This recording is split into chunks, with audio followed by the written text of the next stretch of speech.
সেটা হচ্ছে দাওয়াত ও তাবলীগের কাজে এখন একটা বিশৃঙ্খলা দেখা দিচ্ছে, এবং এই বিশৃঙ্খলাটা এমন পর্যায়ে পৌঁছে গেছে, আজকে যখন আমরাও কদিন আগে সোহরাওয়ার্দীতে জমায়েত হয়েছিলাম, কিন্তু আমাদের কারো হাতে লাঠি ছিল না, ছিল তাসবিহ।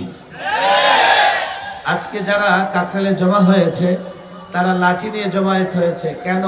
কোন ভয়? কাকে মারবে? আলেমদের মারবে, মাদ্রাসার ছাত্রদেরকে মারবে, না কিংবা দাওয়াত ও তাবলীগের সাথীদের মারবে? কাকে মারবে? এই যে তোমাদের একটা উগ্র মনোভাব, এর জন্যই তো তাবলীগ দ্বিধা বিভক্ত হয়েছে। জিহাদ সম্পর্কে আমার নানা বক্তৃতা আছে। জিহাদ সম্পর্কে আমি আমার দৃষ্টিভঙ্গি টেলিভিশনেও নানান টক শোতে নানা সময়ে আমি পরিষ্কারভাবে ব্যক্ত করেছি। এখানে অনেক ছাত্র তোমরা আছো। জিহাদের বিধান আল্লাহ তাবারক ওয়া তাআলা কেন দিয়েছেন?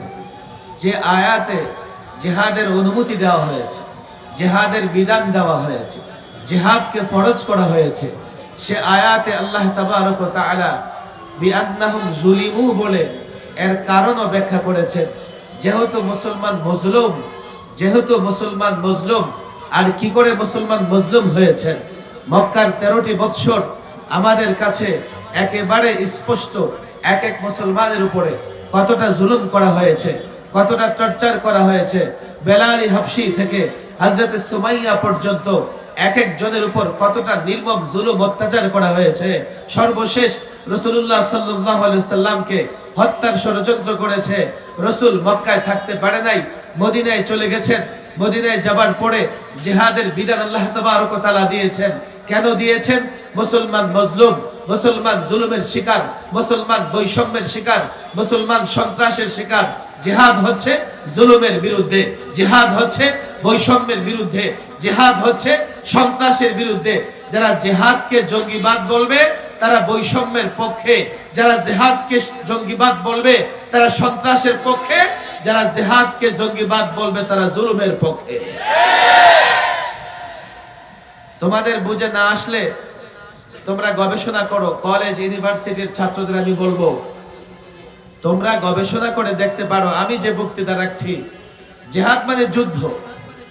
তো যুদ্ধ যদি অবৈধ হয়, যুদ্ধ যদি জঙ্গিবাদ হয়, তো পৃথিবীর প্রত্যেকটা রাষ্ট্র, প্রত্যেকটা দেশ যুদ্ধ করবার জন্য সেনাবাহিনী কেন লালন পালন করে?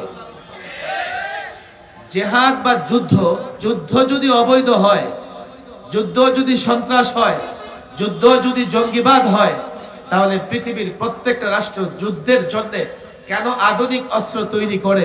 আমরা তো দেখছি যার হাতে যত আধুনিক অস্ত্র আছে সেই তত বড় মাতব্বর, তত বড় মোড়ল। কথা ঠিক না বেঠিক?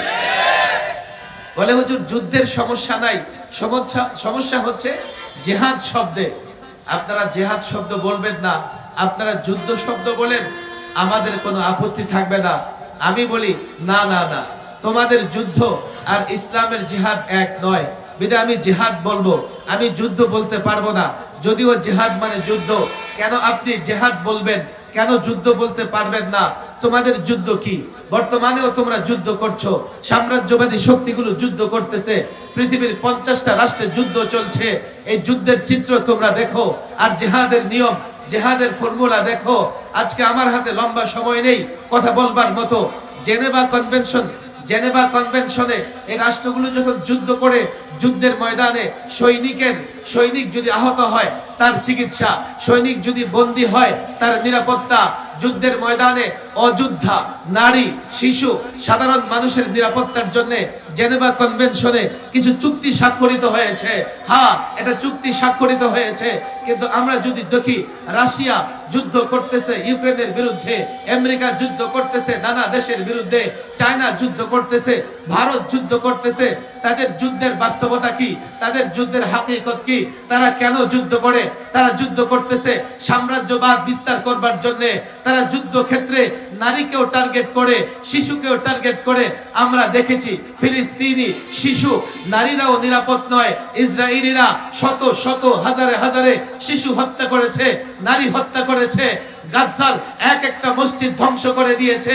এটা হচ্ছে তোমাদের যুদ্ধ, ইসলামের যুদ্ধ। দেখো, নারীর টার্গেট হয় না, শিশুর টার্গেট হয় না, সাধারণ মানুষ টার্গেট হয় না। ইসলামের প্রত্যেকটা বিষয় সুন্দর, নামাজ সুন্দর, রোজা সুন্দর, যাকাত সুন্দর, ইসলামের মুআমালাত সুন্দর, বিচার ব্যবস্থা সুন্দর, আদব আখলাক সুন্দর, অনুপম ইউনিক। ইসলামের জিহাদ সুন্দর। তোমরা নোংরা, তোমাদের যুদ্ধ নোংরা, তোমরা সাম্রাজ্যবাদী, তোমাদের যুদ্ধ জুলুম, অন্যায় অত্যাচার, তোমার যে যুদ্ধ সন্ত্রাস। আল্লাহর কসম, এজন্য যুদ্ধ নয়, আমরা জিহাদ বলে থাকি। ছাত্র সমাজ বুঝবার চেষ্টা করো, এই জাতিকে যৌক্তিক জায়গা থেকে জিহাদ বুঝাতে হবে, না হলে তুমি জিহাদের কথা বলবে, এই জাতির যুবকরা তোমাকে জঙ্গিবাদ বলবে। জাতিকে যদি জিহাদ বুঝাতে না পারো, তুমি জিহাদের কথা বলবে, জাতি তোমাকে উগ্রবাদী বলবে। তুমি জিহাদের কথা বলবে, জাতি তোমাকে সাম্প্রদায়িক কথা বলবে। অথচ পশ্চিমারা জিহাদিস্ট নামে জিহাদের বিরুদ্ধে যে প্রপাগান্ডা চালায়, তারা মূলত প্রত্যেকটা মুসলমানের অন্তর থেকে যুদ্ধের আকাঙ্ক্ষা, জিহাদের আকাঙ্ক্ষাকে দূর করে দিতে চায়। কেন জানো? কেন জানো? তারা যদি তোমাদের ভেতর থেকে জিহাদের তামান্না, জিহাদের আকাঙ্ক্ষা দূর করে দিতে পারে, তারা জানে এই মুসলমান যদি জেগে ওঠে, কেন জানো, এক এক মুসলমানের বাচ্চা অ্যাটম বোমার পাওয়ার রাখে, অ্যাটম বোমার ক্ষমতা রাখে। এই মুসলমান যুবক যদি জিহাদের ময়দানে এক আল্লাহর উপর ভরসা করে ঝাঁপিয়ে পড়ে, ইহুদিদের রাজত্ব থাকবে না, পৌত্তলিকদের রাজত্ব থাকবে না, খ্রিস্টানদের রাজত্ব থাকবে না, সাম্রাজ্যবাদীদের রাজত্ব থাকবে না। এজন্য তোমাকে দমন করবার জন্য, তোমার ভেতর থেকে জিহাদের জজবা খতম করার জন্য তোমাকে সন্ত্রাস বলে, তোমাকে জঙ্গিবাদ বলে, তোমাকে মৌলবাদ বলে, তোমাকে সাম্প্রদায়িক বলে দমন করতে চায়। আর আমার মুসলমান যুবক না বুঝে তোমাকে জঙ্গিবাদ বলে, যদি তাকে বুঝাতে পারো, এক একটা যুবক, এক একটা মুসলমান সন্তান অ্যাটম পাওয়ার, অ্যাটম বোমার চাইতে শক্তিশালী, জিহাদের ময়দানে তোমার সঙ্গে ঝাঁপিয়ে পড়ে গোটা দুনিয়া মুসলমানদের সামনে টিকতে পারবে না।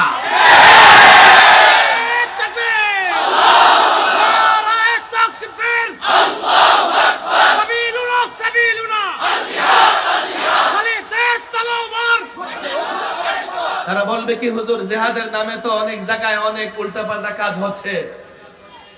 আমি বললাম, জিহাদের নামে যদি কোথাও উল্টাপাল্টা কাজ হয়ে থাকে, যারা উল্টাপাল্টা কাজ করে তারা দায়ী। কথা ঠিক না বেঠিক? তুমি জিহাদ, জিহাদিস্ট, জিহাদের কথা বললে তারা জঙ্গিবাদ কেন বলবা? উদাহরণ চাও, এক্সাম্পল চাও? পৃথিবীতে অনেক রাষ্ট্রপ্রধান গণতন্ত্রের কথা বলে স্বৈর শাসন চালু করেছে। এর একটাই যে পলাতক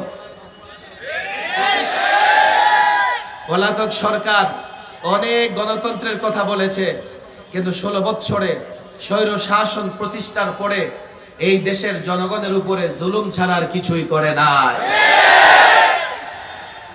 তোমরা সমাজতন্ত্রের কথা বলো, পৃথিবীতে অনেক রাষ্ট্রপ্রধান সমাজতন্ত্রের কথা বলে স্বৈর শাসন প্রতিষ্ঠা করেছে। কই, তোমরা তো গণতন্ত্রকে দোষারোপ করো না, তোমরা তো সমাজতন্ত্রকে দোষারোপ করো না। জিহাদের নামে যদি কেউ উল্টাপাল্টাও করে থাকে, জিহাদকে কেন দোষারোপ করো?